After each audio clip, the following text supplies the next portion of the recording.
7절에서 15절까지 함께 읽겠습니다. 신약성경 392페이지 요한일서 4장 7절에서 15절 함께 읽겠습니다. 시작. 사랑하는 자들아, 우리가 서로 사랑하자. 사랑은 하나님께 속한 것이 사랑하는 자마다 하나님으로부터 나서 하나님을 알고 사랑하지 아니하는 자는 하나님을 알지 못하나니 이는 하나님의 사랑이셨으니 하나님의 사랑이 우리에게 이렇게 나타난 바 되었으니 하나님이 자기의 독생자를 세상에 보내시고 그로 말미암아 우리를 살게 하셨습니다.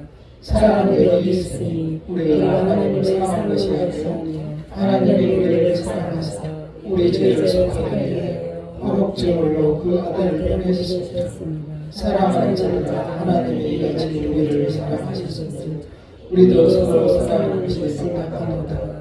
어느 때나 하나님을 본 사람이 없으되 만일 우리가 서로 사랑하면 하나님이 우리 안에 거하시고 그의 사랑이 우리 안에 온전히 이루어집니다.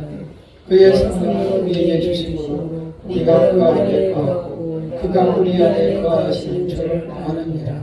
아버지가 아들을 세상에 구주로 보내신 것을 우리가 알고 또 증언하노니 누구든지 예수를 하나님의 아들이라 시인하며 하나님이 그의 안에 거하시고 그도 하나님 안에 거하느니라. 아멘.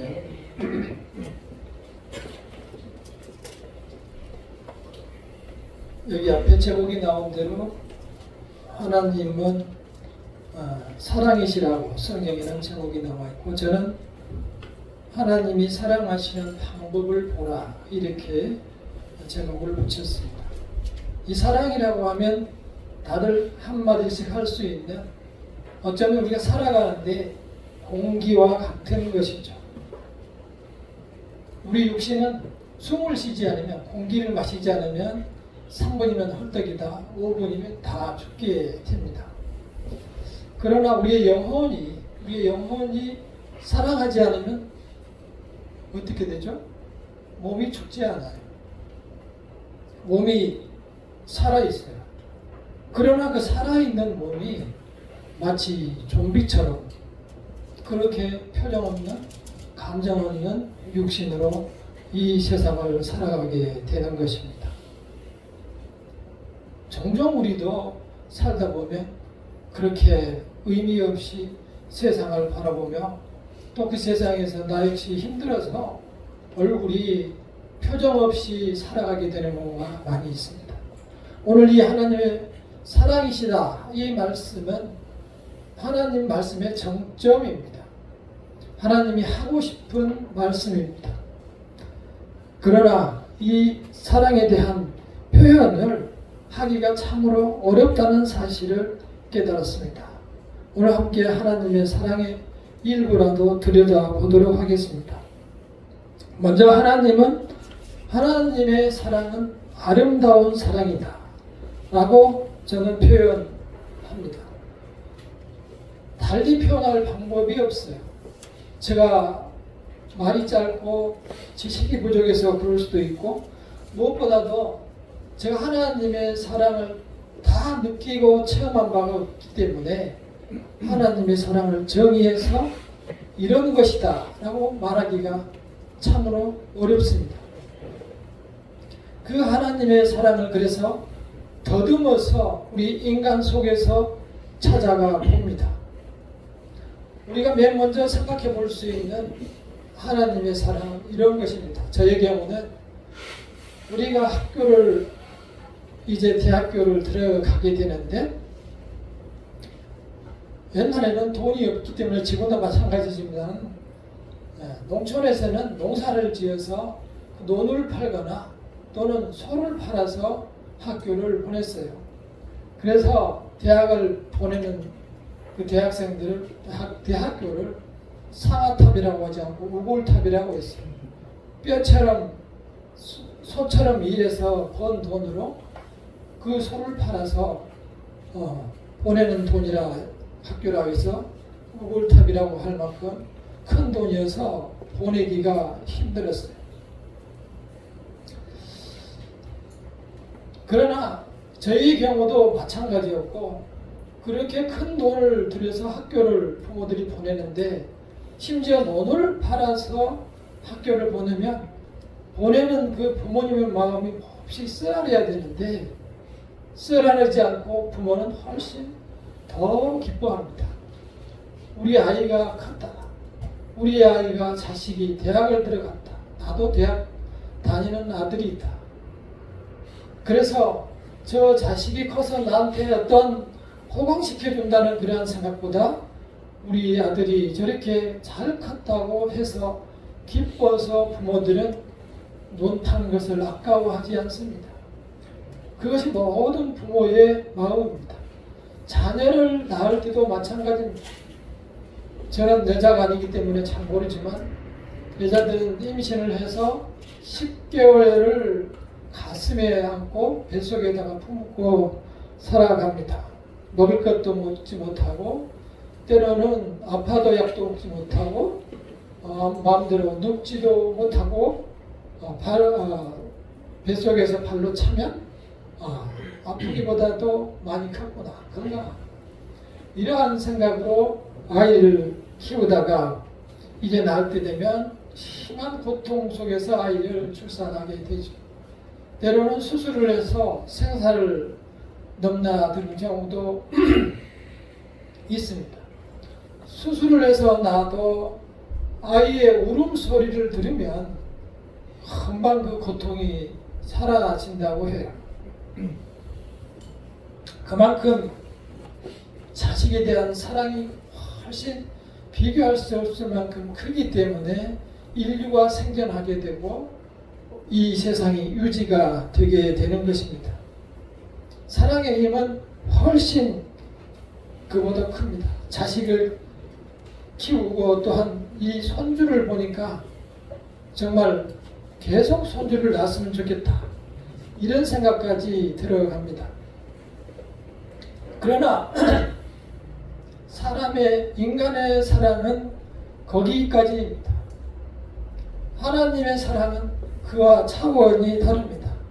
하나님의 사랑은 마치 이 배신 속에서 피어난 꽃과 같은 것입니다. 하나님의 사랑은 그러한 모든 배신까지 다 이겨내며 피어나는 할미꽃 같은 것입니다. 이스라엘 백성은 무려 430년 애굽 땅에 종살이를 했습니다. 종으로 살다가 죽으면 다시 자식들도 또 종이 되고 또 태어난 자식들도 종이 되고 해서 430년 종에서 종으로 살아갔습니다. 종의 특징은 자기가 마음대로 생각해도 마음대로 할 수가 없어요. 아무것도 자기 생각대로 할 수가 없고 그냥 주인의 말 한마디로 생명이 왔다 갔다 하고 아이를 낳아도 아이가 성장하면 그 아이를 따로 팔아야 되는 그러한 삶이 종의 삶이었습니다. 430년을 살았는데 하나님이 선택한 민족이라 버리지 않고 그 백성을 모세를 통해서 구원해냅니다. 그게 출애굽의 역사입니다. 아무것도 없는 광야에 나와서 이제 쉰 곳이 홍해 앞에 바다입니다. 다시 애굽의 백성들이 쫓아옵니다. 이스라엘 백성은 10개의 하나님의 기적을 보고 놀라운 이적을 보고 그곳에 도착했으나 까마득히 하나님을 잊어버리고 모세에게 원망하고 난립니다. 왜 여기서 다시 죽게 만드냐? 모세의 지팡이가 홍해에 내려졌을 때 그 홍해는 마른 땅으로 양쪽으로 갈라졌고 이스라엘 백성은 마른 땅을 걸어 나가며 마치 수족관을 보듯이 그 사이를 지나갔습니다. 그렇게 지나가고 애굽 백성들은 다 물속에 죽었습니다. 거기서 벗어났을 때 광야에 가자 이제 먹고 살 것이 걱정이 되니 하나님께서 밤이면 만나로 또 낮이면 메추라기 빵과 그야말로 요즘 말하는 닭가슴살 같은 것을 매일 한 번씩 내려줬습니다. 이동할 때는 불기둥과 구름기둥으로 비춰주셨습니다. 그리고 목이 마를 때는 지구름과 같은 바위에서 안반수를 쏟아서 그 백성들이 마시게 해 주셨습니다. 전부 모든 것이 다 기적이었습니다. 그렇게 믿었던 백성들 이제 40년이 되어서 하나님께서 예비하신 그 가나안 땅에 들어가기 직전에 이제 모압 평지에서 마지막으로 모세는 기도합니다. 이제 하나님께서 모세는 못 들어가게 했습니다. 그리고 모세를 비롯해서 광야에서 불순종한 모든 사람들은 들어가지 못한다고 해서 못 들어갔습니다. 그 후세들만 들어갔어요. 마지막 기도 설교를 합니다. 너희들이 이제 봤듯이 하나님의 말씀과 그 율법대로 살면 내가 엄청난 축복을 해주고 자식의 축복, 먹을 것의 축복, 명예의 축복, 모든 축복을 허락해 주겠다 약속을 했습니다. 반대로 그 설교할 때 너희들이 하나님의 율법을 버리고 다른 신을 섬기면 너희들 모든 질병으로 모든 배고픔으로 다른 나라에 의해서 너희들에게 고통을 당할 것이다 라고 하나님께서 미리 선택권을 주고 경계를 해 주셨습니다.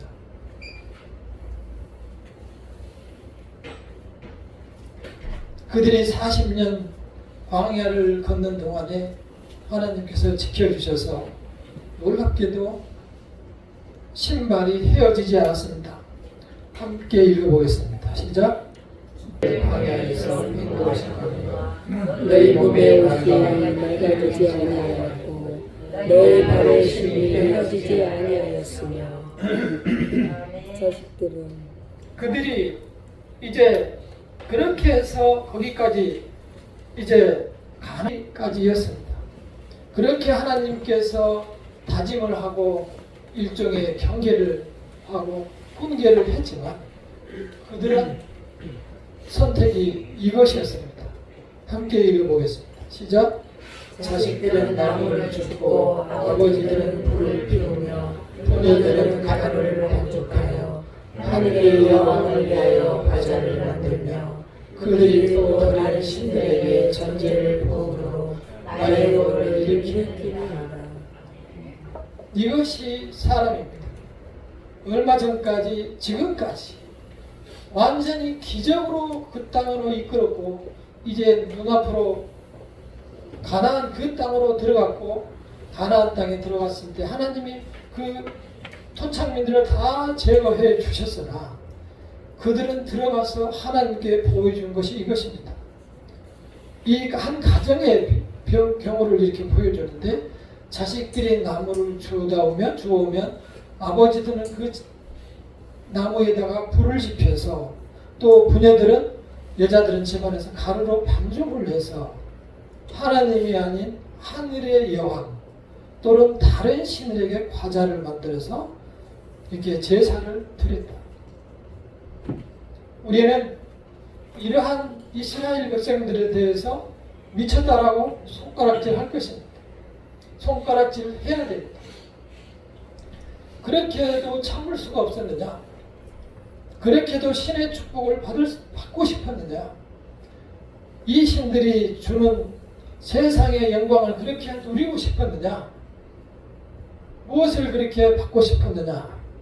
이들에게 손가락질 해야 합니다. 하나님께서 이렇게 말씀을 주셨으나 그들은 하나님의 말씀을 살아내는 것이 쉽지가 않았습니다. 우리는 이제 이러한 말씀 속에서 손가락질과 더불어서 우리 자신을 돌아볼 수 있기를 바랍니다. 하나님께서는 인간이 연약함을 인간이 너무 나약하다는 사실을 잘 알고 계셨습니다.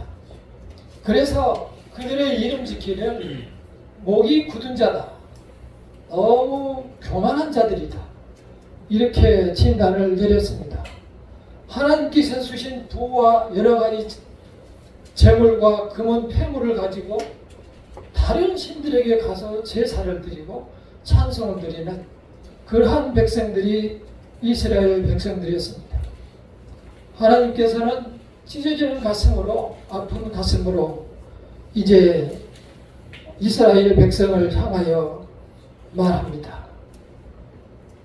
내가 내려가야 되겠다. 그래서 단 하나뿐인 하나님의 아들 예수 그리스도를 이 세상에 보냈습니다. 그리고 다 볼 수 있게 가장 힘든 고통인 십자가를 지게 하셨고 모두가 보는 데서 선열이 낭자한 모습을 보여주며 죄를 회개하라고 했습니다. 그러나 그들은 오히려 타인들까지도 예수님에게 침을 뱉고 뺨을 때리고 채찍을 가하며 고통을 주었습니다.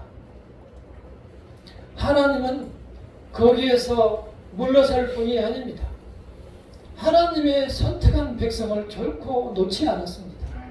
우리가 떠난다고 해도 하나님을 박차고 나간다고 해도 하나님은 그 손을 놓지 않습니다.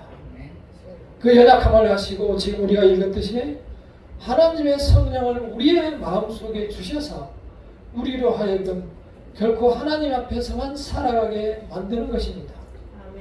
우리는 그렇게 하나님의 자녀 되었음을 고백할 수 있기를 바랍니다. 우리는 하나님을 떠날 수가 없는 존재이니 하나님의 자녀로 이 세상에서 깨끗하게 살아가도록 노력해야 할 것입니다. 그것이 우리에게 남겨진 사명입니다. 하나님의 자녀인 우리가 이 세상을 살아가며 또 한 번 예를 들어봅니다. 살아가기가 쉽지 않죠. 우리가 아담과 하와를 보시면 하나님께서 딱 한 가지 약속을 해서 이 모든 에덴 동산의 과일 중에서 저기에 있는 선악과 하나만 먹지 말라. 반드시 죽는다. 먹지 않았습니다. 어느 날 사탄이 와서 저거를 먹지 말라 하더나. 먹지 말라 했다. 왜 그럴까? 먹으면 죽을지도 모른다라고 얘기를 했다는 거예요. 하나님은 사실 반드시 죽는다라고 얘기했습니다. 아니야. 먹으면 너가 하나님같이 지혜로워져. 모든 능력을 가질 수 있어.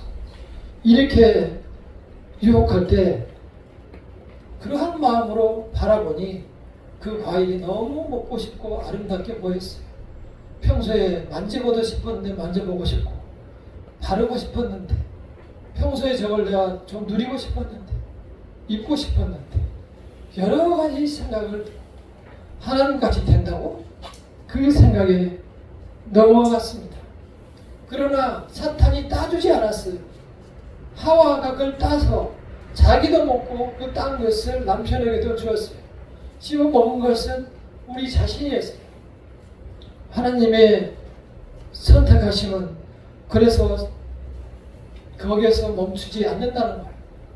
하나님의 백성에게는 진노하시고 화를 내리시되 결코 끝까지 버리지 않습니다. 하나님께 돌아오는 백성에게 이제 그 영혼이 비록 죄를 짓는다고 해도 하늘나라에 들어가기 전에 예수 그리스도를 믿으며 성령 안에서 성령께서 그 심령을 붙잡아서 이 세상을 살게 하시고 어려울 때마다 그 십자가를 바라보고 다시 돌아오게 하시고 그렇게 해서 승리하게 이 세상을 살아가게 하십니다. 우리는 이제 마지막으로 여호수아의 말씀을 들어보도록 하겠습니다. 여호수아가 모세를 위해서 이스라엘 백성을 이끌고 다녔고 그도 이제 죽을 때 마지막 약속을 합니다. 이스라엘 백성이 하도 말을 안 들으니까 이제 선택을 하라고 합니다. 여호수아서 24장 15절을 보면은 만일 여호와를 섬기는 것이 너희에게 좋지 않게 보이거든 너희 조상들이 저 강 저쪽에서 섬기던 신들이든지 또는 너희가 거주하는 땅에 있는 아모리 족속의 신들이든지 너희가 섬길 자를 오늘 택하라. 그래놓고 뭐라고 하냐면은 오직 나와 내 집은 여호와를 섬기겠노라. 이렇게 말씀을 하는 거예요. 텔레비 광고에서 나오죠.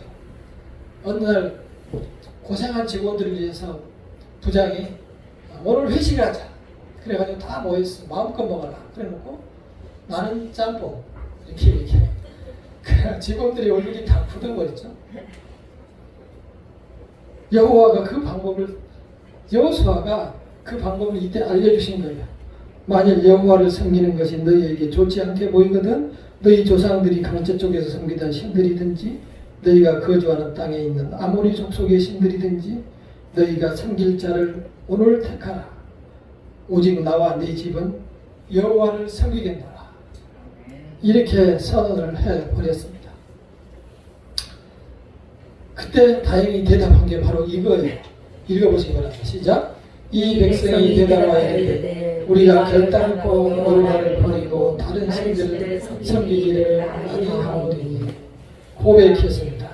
이 고백이 나의 고백이 되시기를 바랍니다. 아멘. 하나님께서는 거기에 멈추지 않습니다.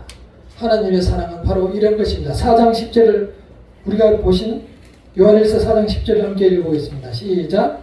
사랑은 여기 있으니 우리가 하나님을 사랑한 것이 아니요 하나님이 우리를 사랑하사 우리 죄를 속하게 위하여 화목제물로 그 아들을 보내셨습니다.